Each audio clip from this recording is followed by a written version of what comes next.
Ladies and gentlemen, I'm much pleased tonight to introduce Mr. Peter Bartholomew, the past president of the Royal Asiatic Society Korea branch, also a dear friend of mine, who came to Korea in 1968 for the first time. 68? When he was only 5 years old.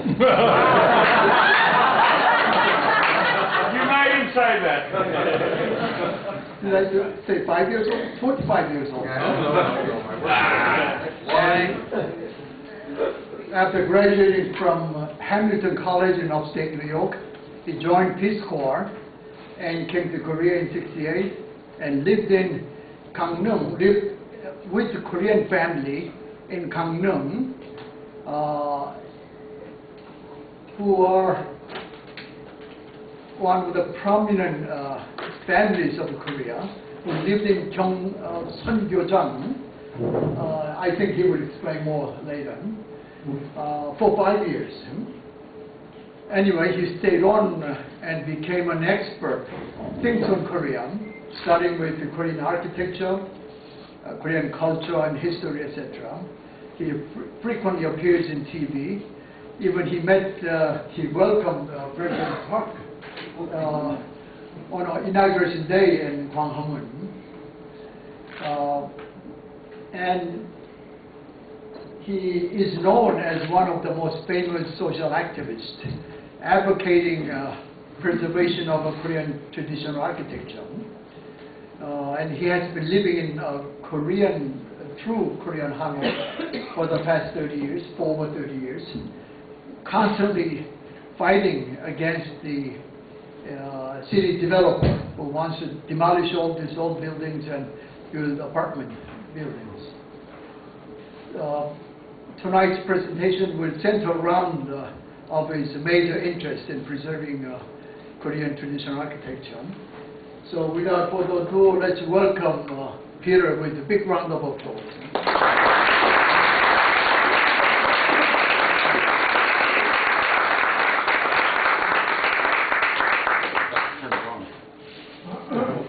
Yeah. Sorry? It helps. This thing. Yeah, it'll help if I turn this on. Can you hear me? No. Didn't think so. Hello. Is that better? Yeah, a lot better. Okay, good. As Mr. Jung said, I've been in Korea actually for over 45, 46 years. And I lived, Sungyojang was the estate of a very, very high aristocratic family, direct descendants from Lee Tae-jo, Lee Seong-gae, the founder of the Joseon dynasty, so they were a royal family. Their estate in Gangneung is, people call it a Yangban aristocratic estate. It's more than that. It's actually what you would call a kind of detached palace. It's semi-palatial in its size. When I moved in there, I hadn't a clue. It was just gorgeous and beautiful, but run down. I lived there 5 years and studied and continue to do that today. Korea's position between China and Japan and her isolation in the early years, followed by the occupation by Japanese, the upheavals of the war, division of the country, etc., and the very late development of Asian studies section on Korea, have led this country's art and history, culture, and especially architecture to be ignored, unknown. Not so much overshadowed, but just simply not studied.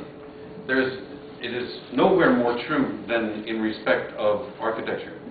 Korea's significant architectural history goes back probably roughly 2,000 years. I'm talking significant, depends on how you count it.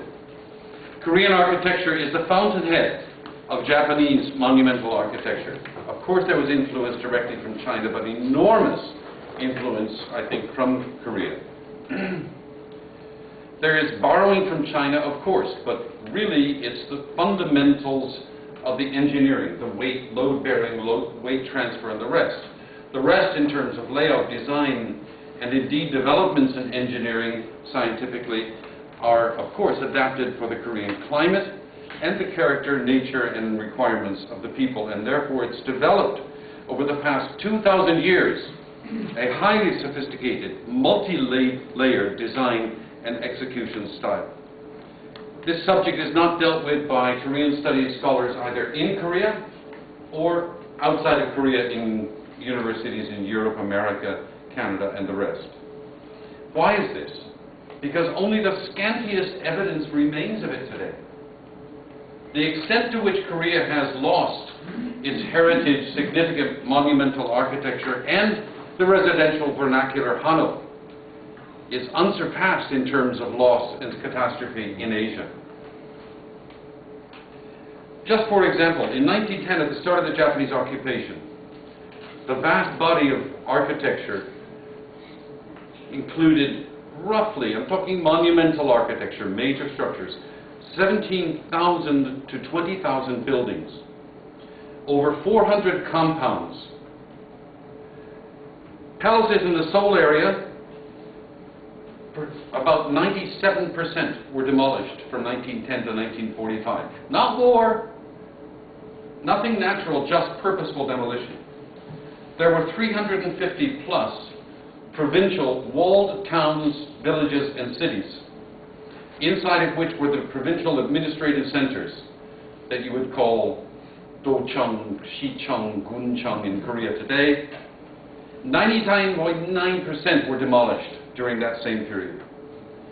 There were roughly 120, we don't know exactly, military compounds which we call fortresses, sansong, which had in them anywhere from 20 to 60 buildings, similar to the provincial province buildings, which were 40 to 80 buildings, and in that case, truly 99.999 infinitely were demolished. The only thing that the Japanese, only section that the Japanese did not purposely destroy were the Buddhist temple monasteries and most of the Confucian academies, although they mangled seriously the Confucian academies. The main purpose of this lecture, first and foremost, oops, here we go. Sorry about this, it's a little messy. First, you can't really appreciate what's missing until you know what was here. So the majority of this lecture will seek to inform you what was here and the number one, unique and sophisticated aspects. What is so specific and unique? We're talking about an extremely highly sophisticated aspect. I tried to do what I call a doomsday, as in England before the 1066 invasion of the French. Royal palaces, provincial administrative centers, military compounds, Confucian school shrines, aristocratic estates, and the common vernacular hanok. In the process, I'll describe what was destroyed in three major eras. First, 1910 to 45, Japanese occupation, primarily monumental structures. 1950 to 53, the Korean War, a massively destructive war, enormously destructive. 1960s until today, developments in the name, demolitions in the name of development and or for perceived profit. Some are government-inspired, a great many simply the owner think he's going to make money by destroying this funny old building. And then finally, the reasons for the post-Korean War, post-1953 demolitions continuing today, lack of awareness of the values, of course, the values cultural and monetary, government policies for national development, and generally people's mindset, prejudice against old buildings. Lastly but not leastly, projects to recover losses that have started to develop in the last 10 years or so, 10, 15 years, and the unfortunate misguided policies in that preservation, missing the points of the cultural values. Let's begin by looking at the scientific aspects of the Korean architecture. I divide this into scientific aspects in the design, the engineering, and all of that. Secondly, the aesthetics, the art, the high form of artisan craft, and how philosophy and literature are woven into the buildings. In the science, we've heard about Feng Shui in Chinese, Pung Su. And a lot of people say, oh, that's superstitious nonsense. And others think it's a great fad, and they hire people and pay them a lot of money to know where to put their office chair to have more luck to make more money. But The jury's out on that, you decide yourself. But more importantly, as a part of this initial study, was a practical land and soil survey, been going on for 2,000 years, just like they do today. Indeed, the watershed, you don't want, when a heavy rain comes, the water to flow down and wash your house away. Soil, moisture, viscosity, type, grade, weight-bearing capacity. Buildings that were built, walls that were built, not only 100 but 1,000 years ago, are still there and have not moved. So they did it right. They got their calculations right. Of course, we'll never know about the ones they got wrong because they're gone. Yeah. Wind directions and velocities in 4 seasons determines how you put the axis of the building and how you block wind from hitting the building inappropriately, and sunlight angles. Just real quickly, if this is where the life force, the key, hits here, above it, the mountains on the left are called Hyunmujong, the turtle, Chusan, the turtle-shaped ridge. On the lower right, Cheongnyong, blue dragon-shaped mountain. On the left is the white tiger. There must always be water flowing in front of the structure or in front of a town. That's why we have the Han River flowing south of Seoul, not through the center of it. The city was not built straddling the rivers. I am not an artist, so just understand, I know it looks like some primary school kid wrote this, drew this. I tried my bestest. Just to give you a brief idea, there is a specific type of, people call it dirt. It isn't dirt, it's clay. Hanok is a red, viscous clay that literally, if you mix it with water, you can make a pottery out of it. It's that stiff. So its viscosity, extreme denseness, is a fantastic insulator. As you well know, there's no better insulation material than a very dense clay. So it's put in the roof, above the rafters, under the roof tiles. The curve in the roof is created, by the way, by 2 different angles of rafters. The dense clay is put, and then the tiles above, so the sharp angle then is smoothed off to whatever the taste is of the owner.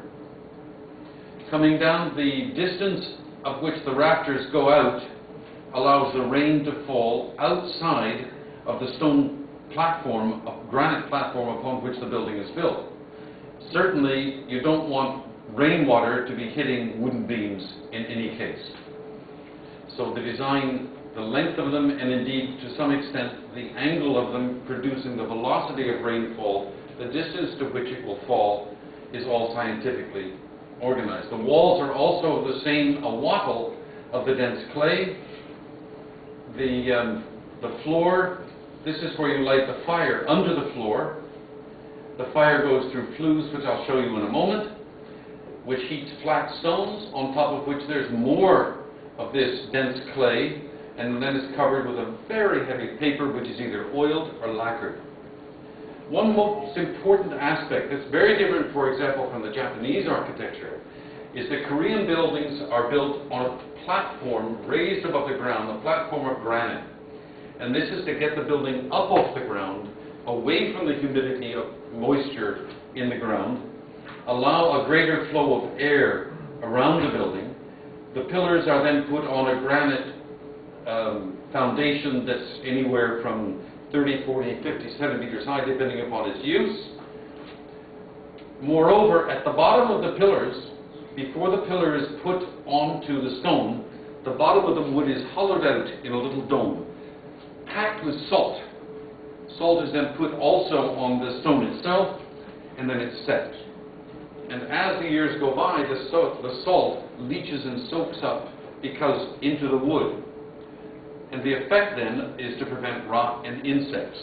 Obviously, the most dangerous place for any wooden piece member is where it touches another material, i.e. the stone foundation, or no piece of wood ever touches the ground, that's for sure. If you go to palaces, very old buildings with original wood, look at the bottom of the pillars sometime, and you'll see they're white. And if you take your finger and touch it, you'll see the white comes off, and that's salt from 100 to 300 years ago when the structure was built. So it's a very scientific approach. And obviously the other reason for raising it on the platform is to allow this ondal floor system of horizontal flues to exist. And a lot of people don't know, in the more expensive old hanok, under all of this was a bed of charcoal. The whole building was charcoal bedded, because charcoal is a tremendous humidity controller. So there's an awful lot of deep thought scientifically to protect this building to last for many hundreds of years by the methodology that I just described. Here we have an example also where the rafter's length and angle is designed having looked at its position in respect to the sun. The building must always face south, a little southwest, a little southeast, but nevertheless south.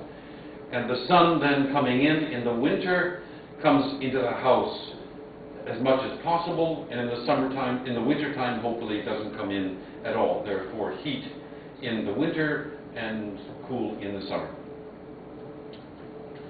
Another thing that is amazing that I didn't learn until later, if you've seen traditional buildings in the front, you have these latticework doors. Some are swinging, some are sliding. You couldn't possibly have wind and rain hitting those doors like they do on these Western-style buildings.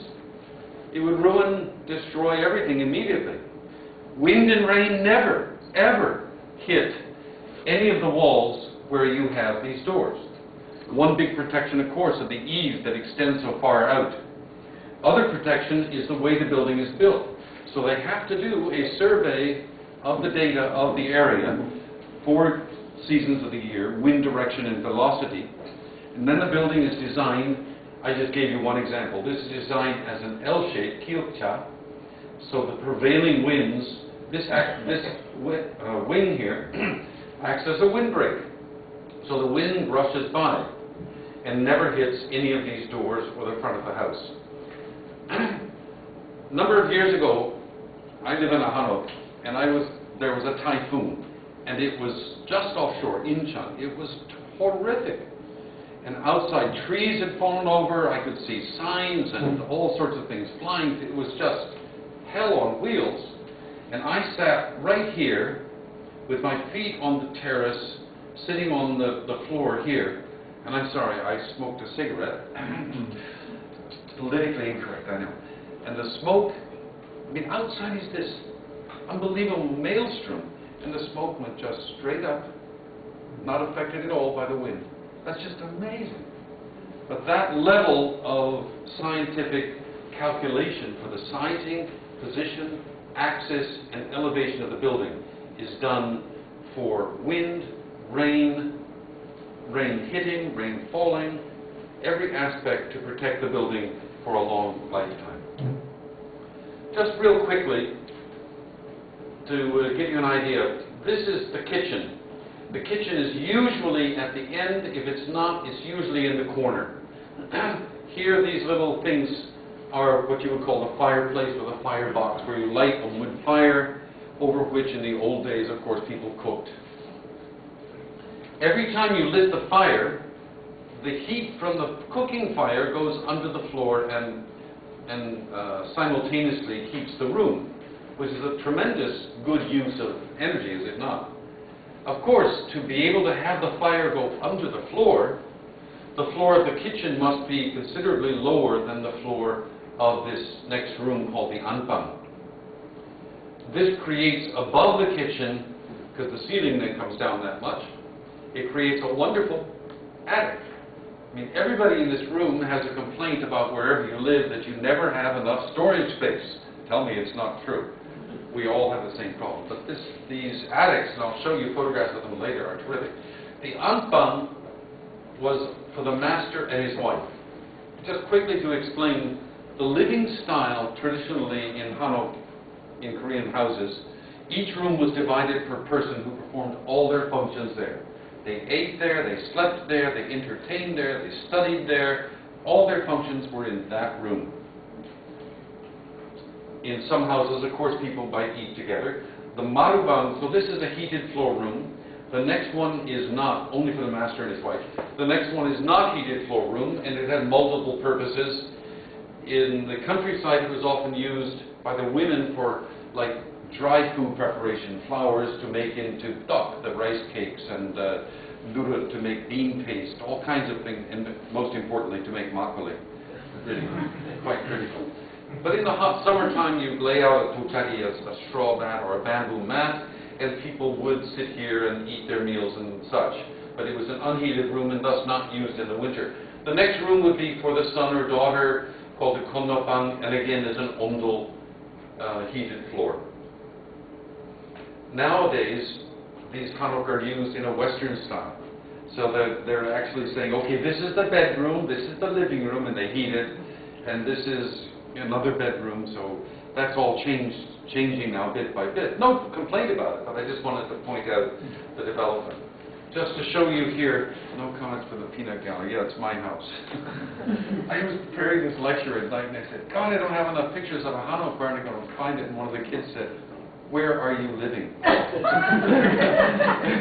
Camera. So like a dummy, I wouldn't photograph. Anyway, if you look, there's a refrigerator and a cooker, and you can see the floor is lower. Above it, these are the attic doors. These little doors are for shoes and the like.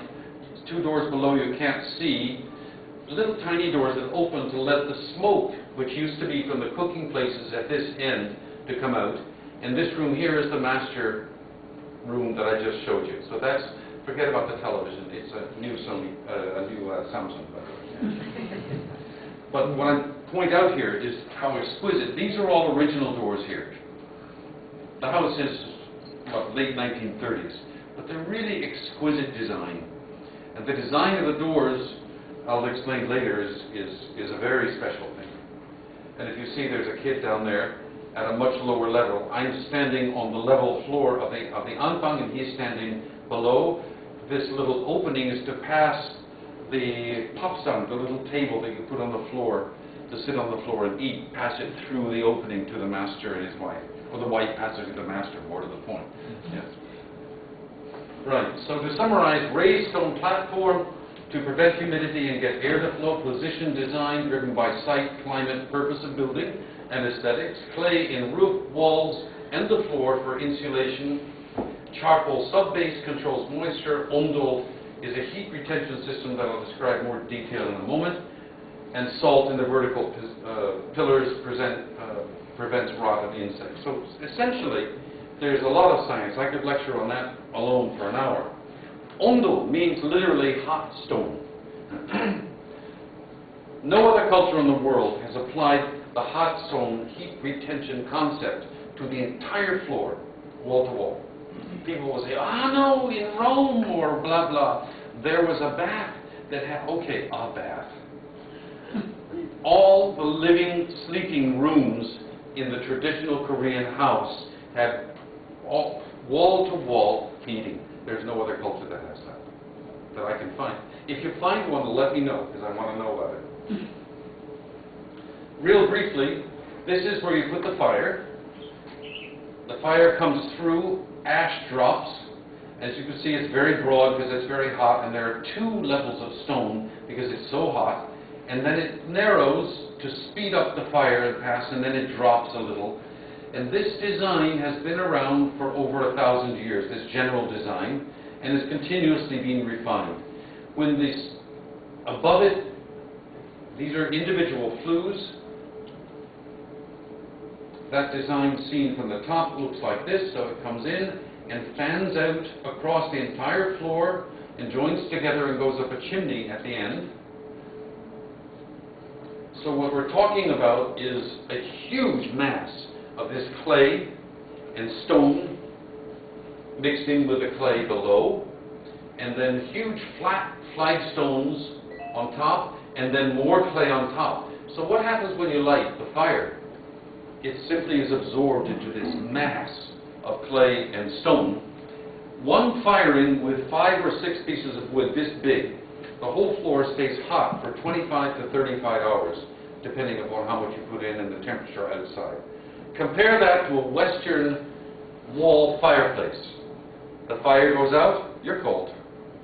Moreover, if you stand in front of the fire, you're hot in the front and cold in the back, unless you have central heating, and the other way around as well. Yeah, just to show convections, fire comes up, it circles around and around, and convects, and then goes up. When the smoke goes up the chimney, whatever comes out the top is what you call cold smoke, because almost all the heat has been absorbed. I just showed you this, and there are all kinds of different designs of the flues, depending upon where the fireplace and the chimney are located. So we're really talking about a very sophisticated control of heat flow and heat evenness. The objective is not to have one section that's blazing hot and the other that's semi-hot or cold. And since they've had 2,000 years to do it, they've got it down pretty well. This shows the various heat. Obviously, the more red, the hotter. But the point is to keep it a reasonably even heat at the floor level itself. Yeah, these are two old friends of mine. just when I first came to Korea, of course. But these are the flues, very small room. They're standing at the chimney end where it drops down as I showed you. And these are the flagstones. They're just starting to place them. So it gives you an idea of what it looks like. On top of the flagstones is put the clay, and it's smoothed off just like you do cement today. It's dry, and then you put a very heavy, heavy paper on it, and the paper is either oiled or lacquered. And you'll see what I mean. This is a firebox. Photographed that thing last night at home. It's in my house. It's a wreck, I know. Yeah. But the point is, look at how far the distance is from the top of the firebox to the level of the floor. I mean, that's a huge mass of material. And it takes, if it's a cold floor and you light it, you don't get any heat for 5 hours or 6 hours. But once it's there, it just goes on. And if you cover it with a big blanket or a quilt, it's magic. It'll stay 40 hours hot from one fire. Oops, wrong way. Just real quickly, monumental building, palace building, provincial government center building. On the ends are ondel rooms, heated floor rooms. In the middle is a wooden floored parquet room, which is usually used for big meetings and the like. But the ondel floor goes under everything to make sure that no moisture will affect this massive wooden floored parquet room in the middle. There have been found archaeological remains of this type of heating dating all the way back to the, well actually BC, but the only photographs I could find were Pare Kingdom from 692 to 968. Whoops, what happened there? Oh, we're missing one. I don't know where he went. Oh, there it is, Pekche Dynasty. The year 18 to about 668. Again, you can see firebox was here, and it fanned out. Yeah, it's a long time ago, so it's a more primitive design, but these are remains of it. So this has been around a heck of a long time. Aesthetics in design. In Japan and in Korea both, but especially in Japan, they talk a lot about the building being in harmony with the nature around it. Yes, that's true. But there's another aspect of the Korean buildings that there has to be size, dimensional, proportional harmony among the members of the building as an entity unto itself before you get to the other harmonies. There is fine art and artisan work, philosophy, literature, and poetry. Here's a gorgeous building built in the year 1800. It's in Suwon, called Hwaryeongjong, and it is a portrait hall for King Yeongjo. The reason I photograph it is in incredibly original condition. If you notice a very delicate curve in the roof, and it's called Yongmaru, and then Nerilmaru, Iljung, Ijung. So you have one dimension, and the curve is the second. Third, and the curve, 3, 4, 5, 6.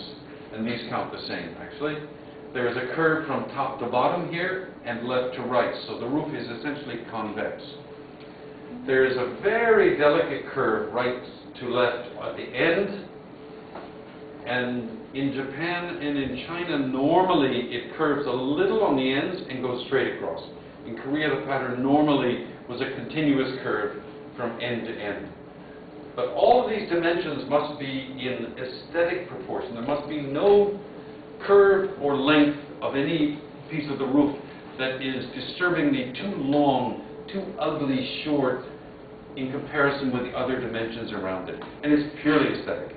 Purely aesthetic. This is gorgeous. I'm sorry, I'm emotional about buildings. My friends, for you who speak Korean, call me the hanok torai. I take that as a compliment, actually. This is gorgeous. This was built in the 17th century. It's in North Korea, of all places. And it's one of the few buildings remaining from a provincial government center in the city of Hamhung. Have you been there, Mr. John? Okay. And this, I'm just pointing out again, this building has a total different feel to it. It is presenting a magnificent to impress you feel. It has grandeur. It has weight. And I don't mean physical, I mean muge, in terms of a person's dignity, weight, dignity representing the royal authority. I mean, it is truly magnificent, with beautiful proportional roof lines, reasonably well maintained, and below them, as with the other buildings, you have these bays going across. So as with this one, there is no, first of all, I call it a dynamically proportional roof, where everything is in balance. And under it, there is a dynamically proportioned wooden structure, starting indeed from the stonework from the courtyard to the top of the terrace to first wood on top of the beams, and then from the bottom of the pillar to the first horizontal beam, left to right, up, down, and depth. So cha, u, ki, pi, no, pi, kyu, yup, pi. All of the proportional design must be in perfect harmony. In Japan, they actually developed formulas for this. That x has to be y minus 2 plus this plus whatever. In Korea, it's sort of sitting and saying, oh, what do you think? Should we go a little higher on the right? And ignorant ass. No. Lower on the left. And poor workers are up there with the make up their minds. And I actually witnessed that. I had the privilege to witness that back in the 60s one time. And it's purely aesthetic. But look at this building. Perfect proportions. If this were higher, it would look skinny tall. If they were wider, it would look too fat. And the same on this gorgeous building. Everything is in perfect proportion. This colonnade around the side. As you notice, this is a little bit narrower than the others because it's a colonnade. When you see doors like this with plaster and solid walls, it's a heated floor room. When you see 4 doors within a bay, it's a wooden floored room, non-heated. But again, the aesthetics are astounding.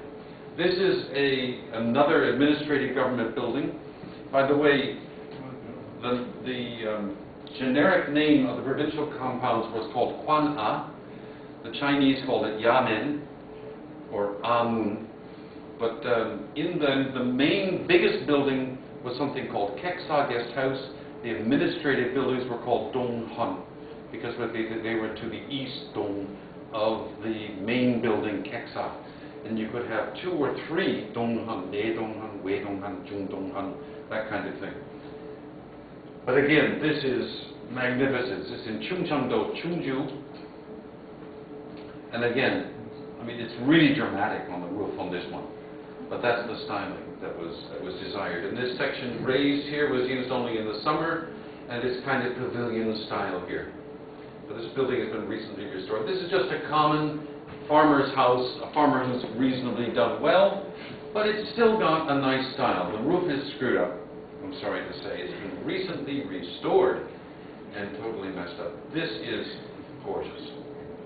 This is a pavilion on Seonggyeojang Estate where I lived. It was built in 1816 and is one of the most architecturally pleasing buildings of pavilions aristocratic style.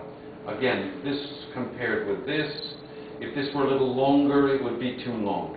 If the roof were shorter, it would be, everything is in proportion. Its distance from the water to the top, and when that's me in 1969, by the way, and I was doing repairs on it. It was a wreck, but the roof lines are still there. Just real quickly, here's a new hanok, and it's nice to know that some people still understand, because it's really quite well done. Look, you can see how the rainwater falls on the outside. You can see a very nice, pleasing design. They have the concavity of the main roof correct, and here as well. Very beautiful design. So you have a dynamic roof. I think it may be a little high for its width here, but it's reasonable. It's reasonable. Note here that you have these placards with Chinese characters on them. This is usually philosophy or literary reference or poetic references. Selected by the owner. The calligraphy is done on a piece of paper, and it's taken to a very high-skilled artisan, I would say artist, who reproduces that calligraphy precisely, carving in the wood, and then usually paints the calligraphy deep cobalt blue or black, and then the rest is white, and it's put on the building, and it becomes part of the building. Those are made for the building by either the owner or friends of the owner, colleagues, scholars of the owner. Where is this? Sorry? Where is this? I don't know. I don't know. I got it off somebody. Just make it up. Sorry? Just make it up, nobody will know. Oh, I know it. Yeah. Phoned you. It does do. Yeah. So, move quickly to interiors. Again, here we have the wooden placard with calligraphy. Calligraphy itself is a fine art form, as you probably know. So you have fine art and artisan for the carving on it. You have philosophy, literature on it, which, may I say, is usually selected by the owner to be in harmony with the intent, the environment that he wishes for his house. So the house is built with a certain style, width, breadth, and placement with the nature that he wants, and also the purpose of the building, whether it's residence only, commercial only, combining the two, whatever. So all of this is woven, philosophy, literature, utilization. Please note with the wood that you can't really see it too well, but on each corner of this kind of big beam and pillar, there is a groove that is usually one groove on external wood and two on the inside. It is called one moon, two grooves. Yi Chung Pandan. Two grooves, half moon on the inside. If you look here, you can see this big main cross beam is heavily carved smooth. If that were just a square beam in the middle, it would be very visually, aesthetically obtrusive to your eye. The same here. Here you have a narrow cross beam on the door frame, and above it a very big heavy beam with extremely smooth curving to carry the aesthetics from a heavy to a light piece. It would look obtrusive and probably overbearing on the small piece below it. The point is that when you stand or sit in the building looking out, your breadth of vision, right, left, above, below, looking either way should not be disturbed. Your eye should be able to flow down and everything is smooth with no obtrusions aesthetically. Oh, the sharp corner. Oh God, that's really ugly. It has no beautiful redeeming features. So on this corner here of the door sill, there would be 1, 2, or even 3 grooves and maybe a half moon, just to make the transition at the end of the door sill have some pleasure, some pleasant aspects. The finishing on the wood, and this is a very old building, so the finishing is gone, but should be silk smooth. And the wood is either left alone or oiled. This is Songyeodang Estate. This building was built in 1703. And again, you can see the heavy curving grooves on the sides. Guess what this is for? This is obviously where you step up. How many times have you had to take your shoes off, stepping up, and end up grabbing something to hold on to? That's what it's for. To hold on, to keep your balance while you take your shoes off and walk up the stairs at the same time. Bloody good idea, really. Yeah. Okay, here's the inside of another building. Actually, this is in Andong. And again, we have the same thing. The transitions down from heavy beams to light ones. The very beautiful polished floor. This is a well-known photograph, but one of the few of an interior, 1890s interior of a Korean home. Almost none exist. Why do I point it out? Everywhere you look is art. We have, of course, the beautiful screen in the background. We have the silk long cushion that usually has embroidery on it. We have the flower vase, and under it a wooden stand. The gentlemen are doubtless sitting on nice pieces of cushions, sorry. And now I'll talk about the doors. The sliding doors throughout the house, the sliding doors design is the development of a Chinese character. Maybe Po for good luck or fortune, or Decha for reviving yourself. Some atmospheric mood that the owner wants that will be in harmony with the outside calligraphy and poetry on the placards that I mentioned. So he takes a Chinese character and he goes to the artisan who makes these doors and he says, I want Acha Mun in this part of the house. But in that part of the house, I want Decha Mun. And that behind there, I want Pokcha Mun, whatever. So that is, it's all very thoughty, very philosophically, literarily thoughty. Whoops, don't want to miss the girls here. Here are the girls. I think they're geesing, but that's okay. And they are, again, art everywhere. Everywhere. Beautiful screens. Some of the girls aren't bad either, actually. Yeah. And they're practicing pukul, they're drawing orchids. And that was one of the most important aspects I'm mentioning here. Sorry. Flanking each of the sliding doors, there should be panels fixed to the wall, which are called kapchangmun, upon which are works of art or calligraphy. So in the ondo room, I'm talking about the ondo rooms, the heated floor rooms. These were absolutely essential. On the right, this is Cha-mun, and there we have two panels behind which the latticework doors are opened. This is Naksonje, the dower house in Changguk Palace, the gorgeous treatment of doors. In this lotus pavilion, which I just showed you, inside, this is when I lived there, it looked like this. These are the panels beside the sliding doors. These are the four gentlemen of nature. Me, Ran, Ku, Chu. Whoops. I think they're mixed up. It doesn't matter. Me, plum blossom, Nan, orchid, Ku, chrysanthemum, Chu, bamboo. And these very delicate frames, and they're put on by a matting process, which is really, again, a very high artisan skill that's used for making folding screens or hanging scrolls. Pyogu. Just to show you very quickly here, just some more examples within this house. Extremely refined and delicate. At the bottom of each of these, different design for each one, by the way, circular, six-sided, is a poem about the four gentlemen of nature. Each one is a different poem developing around the room.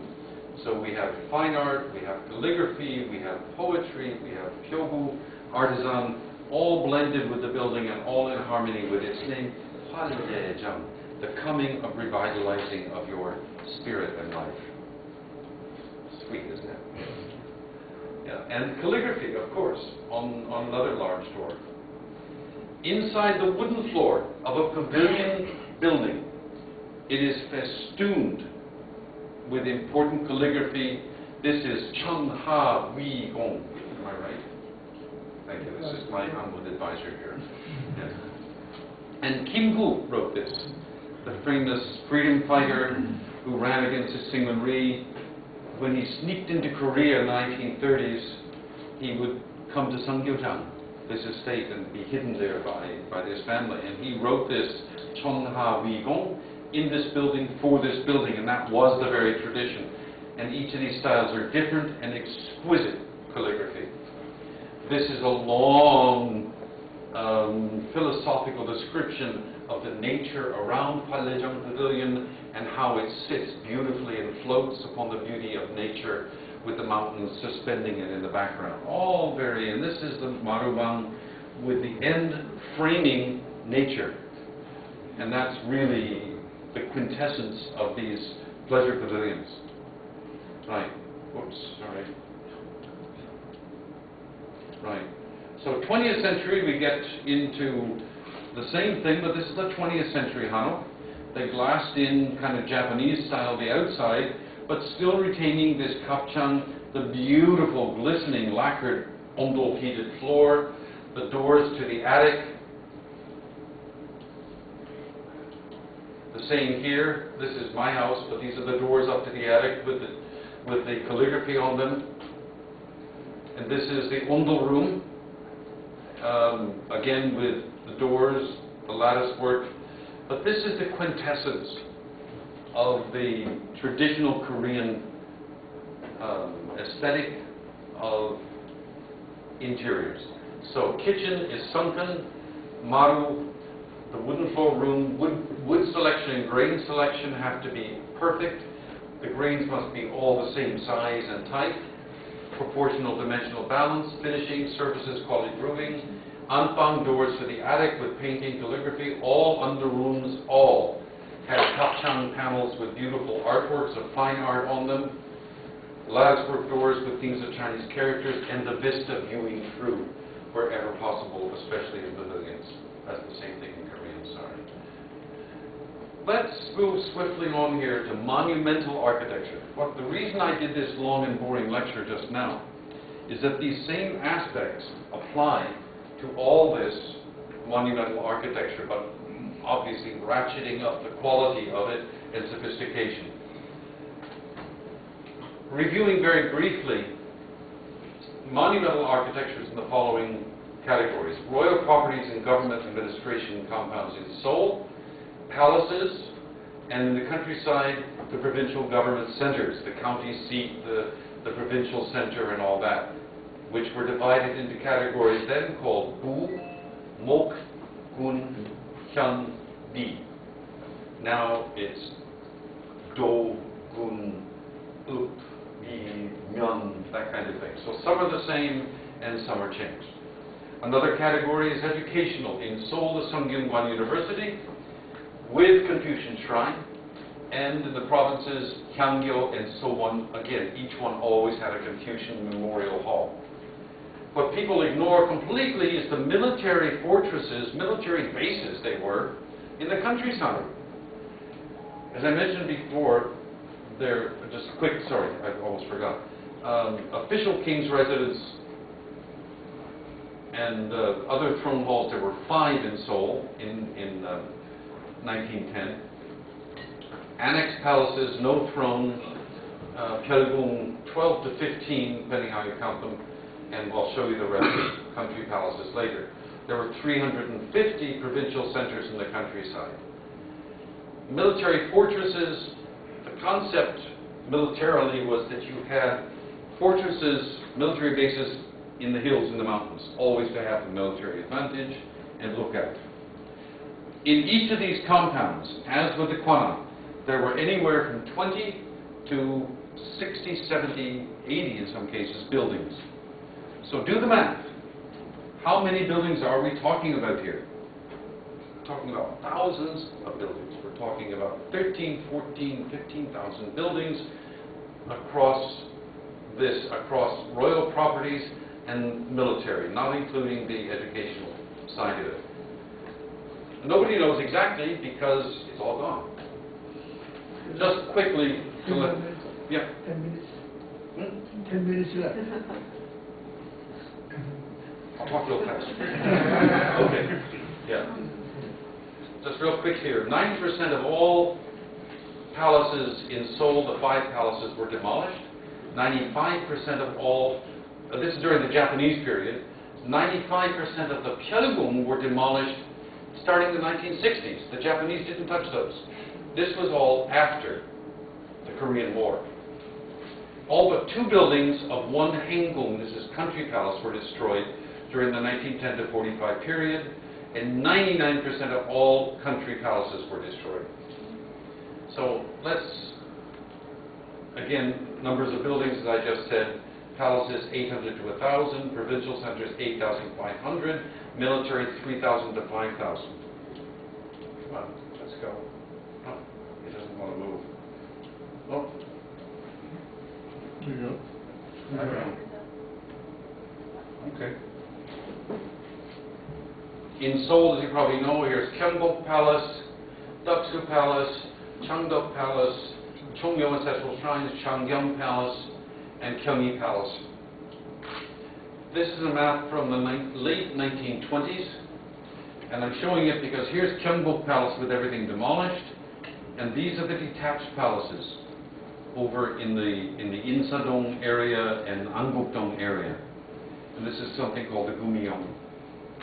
This is Gyeongbok Palace as it existed before demolitions, and you can see it is a mass of buildings. Here's Gyeongbok, and the buildings in front of it are the central government centers. These are the central government buildings. And of course, all of this 100% was demolished. Gwanghwamun Gate, as it originally stood, was demolished in 1926. And these are, as I said, palace and government centers leading up to where the Kyobu building is, the Gwanghwamun intersection. And this is what these ministry buildings look like between what is Kyobu building now, and this is the scale of them. So we're talking palace scale. This is the Ministry of War, and doesn't it look like it? This is power. Yes, clearly. On the east wall of Gyeongbok Palace, east wall of Gyeongbok Palace was the stream with stone bridges, stone retaining walls, and it was paved with stone as well.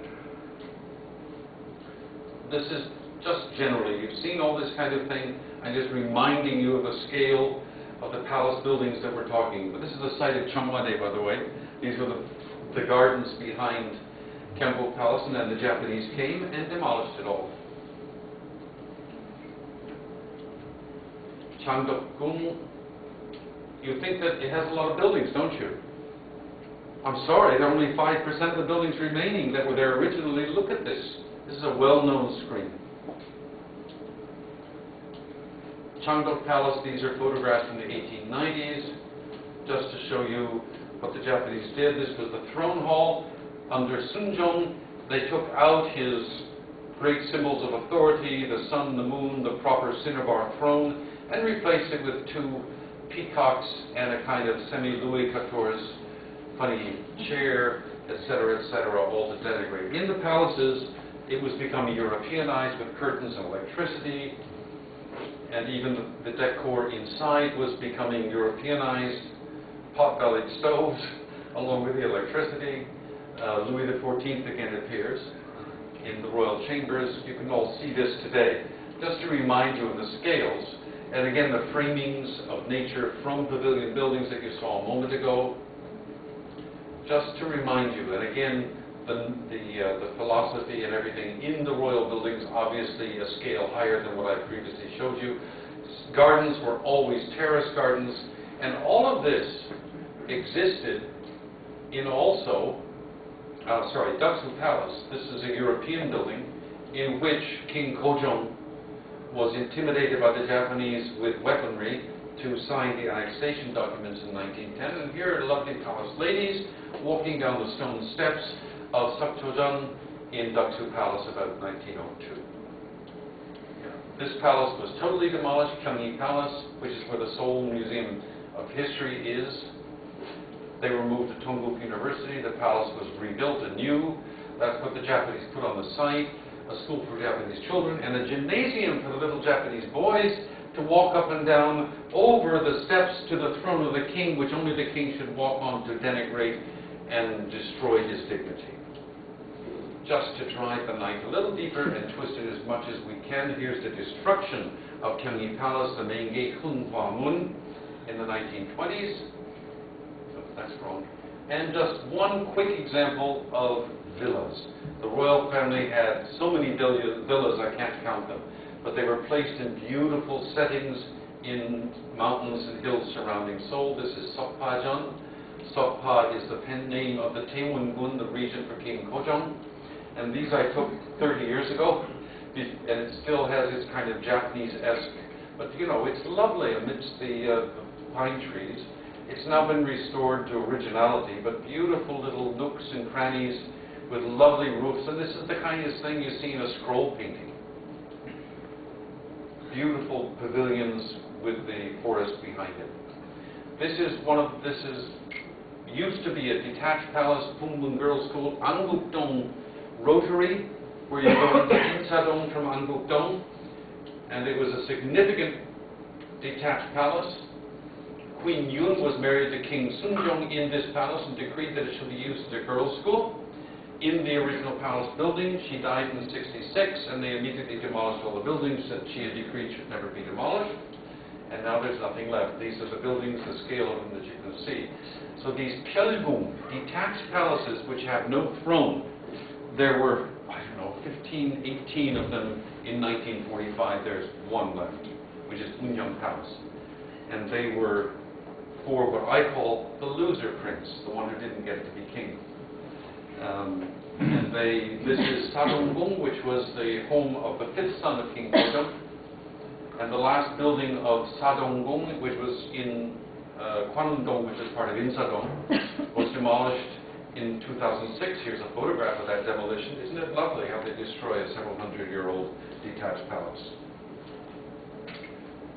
Sungyemun, as I said, built 1479, and that original building was demolished right to the ground with all the stoneworks in 1962. All of these little gates were destroyed during the Japanese period. This is East Gate. Over here is Independence Gate. And this is the Gyeonggi Provincial Government Center, which is now Docheon in Suwon. But this was a compound. These are the main buildings of it, just to give you an idea. And so this is essentially a kwana. The normal kwana that I told you before, Hyunwopu, this kind of thing, were the normal centers. The Docheon was called Kamyeong, the head. Haengum, detached palaces in the countryside. There were 14, 15 of them. There are 9 shown here. Oops. Sorry. Yeah. Here's Gyeongbok Palace. There were several purposes. Some of them were used for the king and the court to escape. No, I can't find it. I can't find it. For the king and the court to escape in time of war. So they would put a haengum, detached palace, inside a military fortress. For example, in Namansansong, here just a list of them. You don't have to look at them, but just show you how many there were. I'm trying to create in your mind an understanding of the massive extent of significant architecture with art and culture involved. This is Gwangju Fortress, Namansansong South Fortress, and this is the detached palace. There was also a government center, a kwana, inside it. This is the governor, and it says here, Namhan, yep, okay. And this is the palace. The last part of this palace, 4 buildings, was destroyed in 1976. It's now been rebuilt at great expense. But it's incredible that they would destroy something like this in 1976. But that's what was going on. Here's one in Pugansan, Sansong, destroyed in the 20s. These are the royal baths, hot springs, in Onyang, where the king went to take the waters.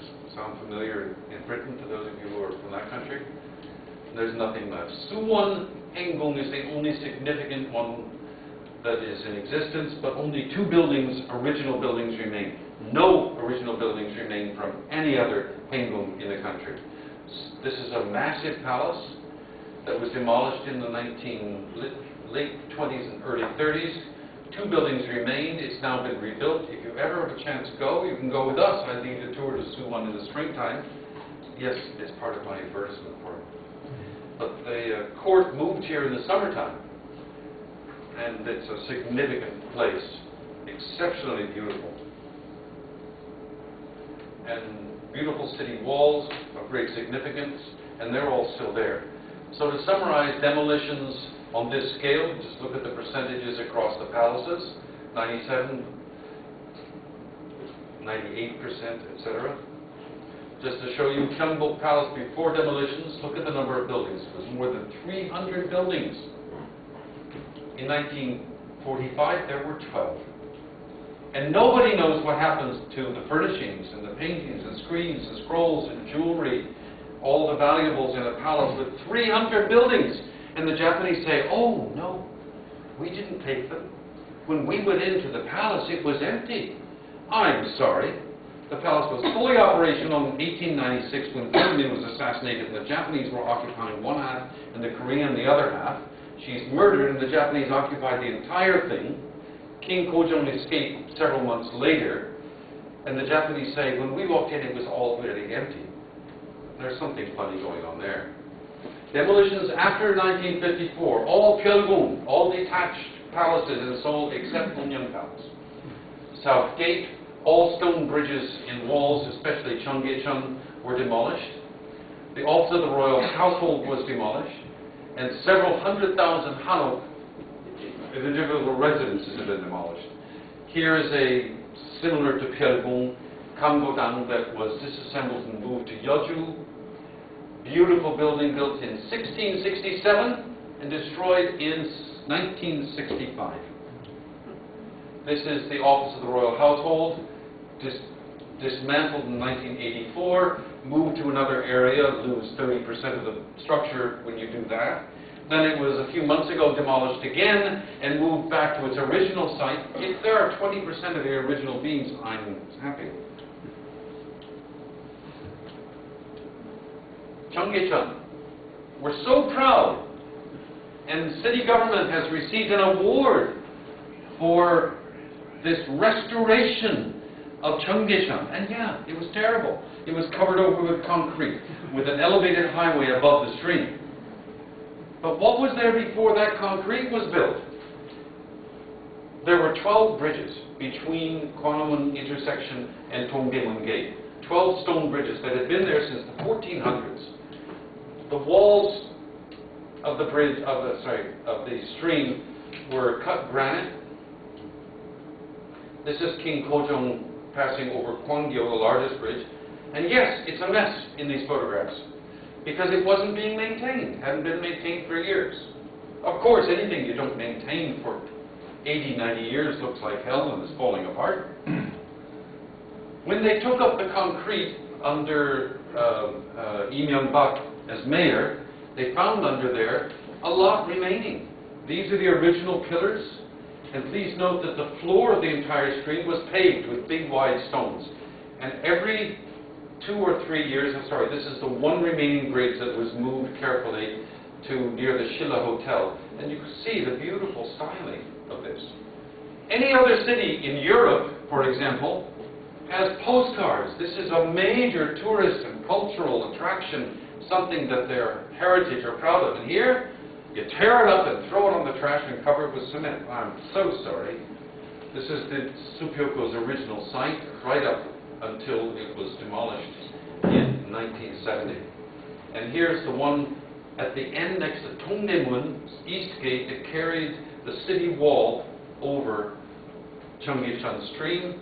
This is bad, you can hardly see it, but this is that same bridge, and this is a Ministry of Civil Works official report to King Yeongjo. This is taken from that official report, and they're showing King Yeongjo sitting on the bridge, observing the carrying out of his orders for cleaning, for taking all the silt out and fixing anything that's wrong. And you can see on the right and left is a little park with pavilions. These are the edges of East Gate. these bridges had tremendous, there was a custom on the first full moon after Lunar New Year, Tehurim, to cross over the stone bridges. And the belief was that if you crossed over the bridge under the full moon of Tehurim, you became 1 year younger. Well, let me tell you, everyone was out there doing that. And yet that heritage can be just tossed right out, along with the architectural and everything else. So now what do we have? We have the Grand Canyon in the middle of Seoul. It's double the depth and more than double the width, and everything has been demolished. To the east, we had this, I showed you this before, Cheongbok Palace, East Wall, Stream Bridges Retaining Wall, and in 1962, 62, this is another photograph of it. Golly, isn't that a wonderful improvement? Get rid of those nasty 500-year-old bridges and stonework, and we've got a LA, California-looking street. And right, so, just really quick, provincial centers. Let me just show you. This is something that I'm sure you're unaware of. 350 walled town cities, villages. Look at the massive scale of this town wall around. And then the internal wall surrounding this government center. And they're only showing the most important buildings. They don't show everything here. These were mini palaces of the same scale and size and magnificent sophistication as the royal palaces in Seoul that I just showed you. 350. Minimum 20 buildings, up to 80 buildings, times 350. Do the math. This remains in North Korea. They've restored this section of the wall. This pavilion remained. It was in rough shape. It has been repaired. This is in Chungcheong-do, Hongju, and they've restored the wall, and they restored the little park. This old tree was remaining, and the foundations of the pavilion remaining. They've restored it. Jeju-do has restored their Kwana Center. This is an administrative building, a very minimal one because it's only Jeju, but there was an obligatory lotus pond. The official residence of the governor of each of these centers would have a little garden behind, like I showed you a few moments ago in the palaces, but smaller scale. But the scale of the buildings is palatial. Sorry. Oh dear. This is Gangneung, East Coast. And this is the original Kwana taken, I don't know, maybe 19s, and it had not yet been demolished. This is too bad, you can't see it very well, but this is the big Keksa building, and I'll show you what they did to it in a moment here. This gate still exists, and it was built in the Goryeo dynasty. Each of these 350, not all of them, most of the 350 centers date back to the Three Kingdoms period, Shilapekche Goguryeo. On that same site, there has been an administrative building with sophisticated centers for over 1,000, 200, 300, 400 years. And when the Japanese demolished everything, here's Suncheon, Cheongnam-do, Keksa, as you can see, Donghun, and the bridge, water flowing in front, as I pointed out before, a man-made lake with pavilions on it, extremely sophisticated. And these photographs are from Dr. John Linton, who had them from his grandfather, who took them in 1911. And you can see there's the bridge, the river, and the gate. And there's the city wall. The Japanese have been demolishing it. They've demolished a third of the Keksa building, and it's about to go. Naju, these are drawings from the Kyujangat, the Royal Archives. So you have Gyeonggi-jeon here, and the government center here. And this one building in the middle remained, just this little bit here. They've done excavations. And around the country, there's a wonderful revival for local regional pride to try to find the remains of their monumental Keksa Kwana provincial centers. So they've redone the painting. They have to redo the walls inside. This is Jinju, and it had a beautiful Keksa, which is out here. And this is what the Japanese do to these magnificent buildings. They knock off all the walls, all the floors, they put in a false ceiling, and they put beautiful little gently sliding glass windows and turn it into a primary school. Not all of them, most of them they just demolished outright. This is North Korea, Hamhung, northeast coast. This is the main Keksa. We're talking 60 buildings roughly within this thing. Magnificent palace, and look at the stoneworks around it. This is a magnificent city wall fortress type. This is the main gate to it, with the great bell tower on the left, just like in Seoul. Every one of these had a south gate, a north gate, an east gate, a west gate, with a bell tower to ring to close the doors. And here's that beautiful building I showed you before, the administrative building of the Hamhung Kwana Provincial Center. This is the only photograph that exists anywhere of an interior. So the dais where the governor would sit would be here, raised on his dais. This is where they have big meetings and banquets, heated floor rooms on either side for the coldest weather. Just to give you an impression, all the local government centers were here. You had land titles, you had family records, all what you would do in any normal place, and this is what it looked like. This is Ulsan, enormous. Let's not do that. Okay, Kochang, this has been recently, about 8 years ago, restored. This is where the governor sits, and then you have heated floor rooms and then more external sitting areas. But this is the main magnificent building, plus 30, 40 buildings on top. Same with this Gangwon-do Yeongwol, just to show you examples. Very small one.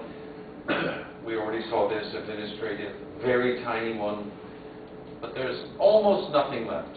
These are all in North Korea. Why there are so many photographs, and you get a vision of the style and size. This is right on the border with Manchuria. Look at the ferocious size and extent of the walls. You can barely see the Keksai inside these very old photographs. And they were allowed to fall into disrepair. This is the one in Gongju being demolished by the Japanese. Beautiful pleasure pavilions sitting on the hills, all part of these places. So you had not just admin, not just meeting halls, but pleasure pavilions, lotus ponds, gardens, and the rest. And here are the Japanese military trashing one of these centers. Japanese military using one as a military base. Japanese military ripped out everything and using a building as a garage for artillery. More Japanese, more military. Isn't it charming why they do this? They totally have trashed all the buildings, and then they demolish them. They got a little Japanese portico for this. And this is the kind of building they put on the site to replace the traditional building. A semi-European style administrative building. So, chosen military compounds, same thing, there's almost nothing left. I showed you this before. South Fortress, there's only one building I can find in the whole country, wooden building, of an army, chosen army base, as we call it. Garrison. They were called Sansong in Korean, military garrison, that's the best word for it. Of course, the walls remain, often in very bad shape, but they're being restored one by one. But the wooden structures, we're talking thousands of buildings again here. The only two that are really significant are Navy. One is in Yeosu, called Jinnangwa. This is built not long after the Indian War of 1590s. Magnificent structure. All the walls are gone. It was turned into a primary school. But look at the scale and size of this building. This building and the other one, and this is what the Japanese did to it. Again, rip out all the floors, rip out all the walls, put in little Japanese sliding doors, and turn it into a primary school. This is the one in Tongyang, Sebyongwan. And this has been more restoration here. If you ever go to Tongyang, try to see this, because the military base, they restored about, I think, 15 buildings of it. But look at the dais is in the middle. They restored as much as they could. Yeah, we won't do that. Right. So. It's fine. Okay, I understand. We're almost there. Right across from the Changguk Palace Gate was a compound called the Gumuyong, which is a military officer's compound for coordination with the royal court. And it stayed there till it was built in 1682 and was demolished in 1976. It was used, here the Korean military period, pretty slovenly looking group, but what are you going to do? And it was used briefly by the National Classical Music Institute, descendants of the Royal Court Orchestra. They were ejected, the buildings demolished, And someone corporation built their headquarters on the site. I wonder if there was money involved. I can't imagine that. Yeah. This is Sungyu-dong Estate where I lived, again, just to show you. Mr. Jung here had a house of this same style. Was it the same size or not? Anyway, he lived in a very, very fine aristocratic home in Wonju, Gangwon-do. This escaped damage in the war, but the vast majority of the beautiful Chosun period residential homes, and especially the estates, largely were demolished during the tragic Korean War. It was a terribly destructive. Mr. Jung's ancestral home was totally demolished. Really a tragedy. But if you look at the scope and style, this is what it looks like today. Built in 1703, 1810, the Lotus Pond House, 1816, 1880s, etc., etc., etc. I mean, this is a magnificent estate. Yeah, guess who? I had hair at one time. It's me. I know you don't believe it, but it's true. Look at this. It's gorgeous. And this is, I did the restorations myself as a very young fellow and got the pond to be, I dredged it out all by myself. This is what it looks like today. And that's me also, but showing the vista. You forget the guy. It's the vista. You've got to look at it. In the winter, in the summer, floating on a sea of lotus. Just real quick, this is the vista of Seoul that I'm saying. If you look at Europe and how much is preserved of their original cultural vista. In Korea, all gone. And I'm sorry to say, so much of it still remained when I came to Korea right through the 1970s. There were several 100,000 hanok in Seoul up to the end of the 1960s, very early 70s. Now there are less than 3,000, 4,000 left in Seoul.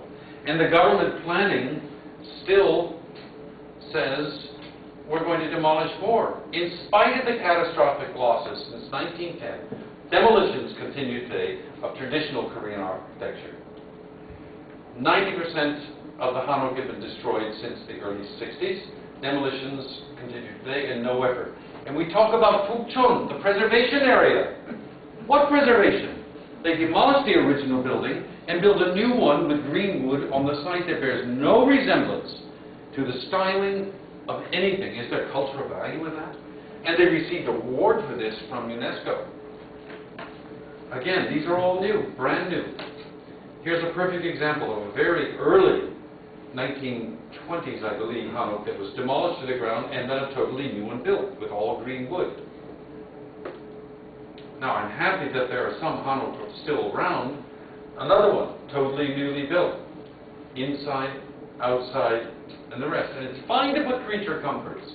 It's important to have heating, good bathroom, kitchen, blah, blah, blah, blah, but not at the expense of the rest of the structure.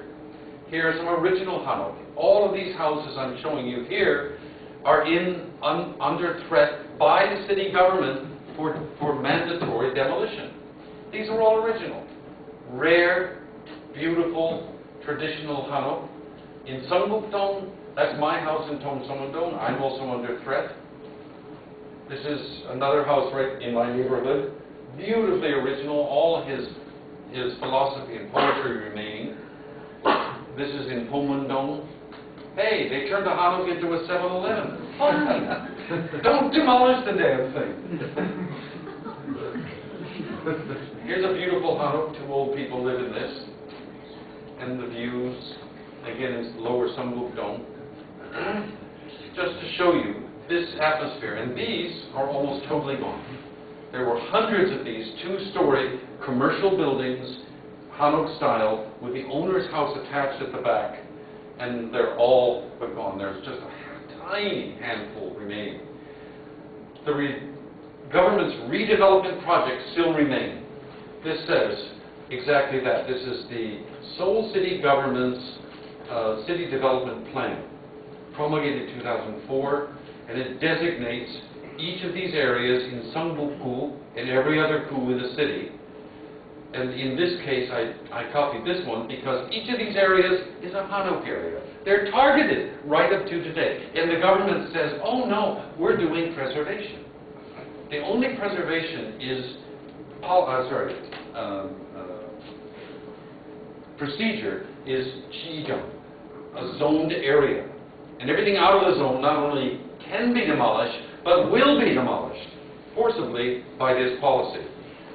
These are hanok in 2006 that at that time were subject to demolition. They're all gone. All of these 1960s, this is all hanok around Chongmyo, Pagoda Park, all hanok. Chongnogu, Chebudong, Anamdong. And this is what we're talking about, and there's a growing opposition. Look at these violently worded anti-Jekeval signs. It's changing, but it's almost too late. And for those of you who know Kim Chu-jan, Nupki Jane, something better be done, because it's almost too late. And these are all anti. And the tragedy of Yongdudong, this beautiful hanok neighborhood, solid hanok, with the most, and then suddenly, Jekeval. Everything's torn down. The only hanok is a demolished hanok, and what's left? Nada. It's all gone. Why is this? Lack of awareness. People are not aware. The educational system, the societal structure does not teach. People have a general prejudice that buildings are worthless.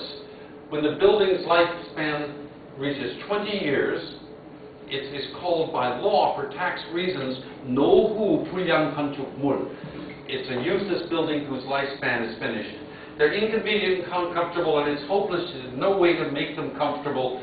So the only answer is to destroy it and build a new one. And that's 99% of the people come at me with that. And of course, because of the 20-year nonsense, after 20 years, if you sell your property, you get no money for the building. You only get money for the land. Doesn't matter what it is. So, do you maintain it during that time? No. So therefore, it makes a reality of the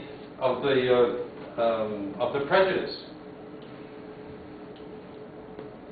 So what are we ending up with now? Government, private organizations, policies, procedures, they don't respect authenticity if they do maintain it. The original design features are not maintained. New policies and procedures are needed to stop all this redevelopment policy nonsense for hanok neighborhoods. Effective programs for all hanok, not just designated. Proactive education for owners and municipal government people on values and how they can be maintained. And a special support office in government offices, hanok crisis center for maintenance and repair to help owners out. So this is the last slide. It's almost too late. I've been fighting this for about 20 years now, and I hope that something can be done, and I hope you can appreciate the importance of Korean architecture. Thank you.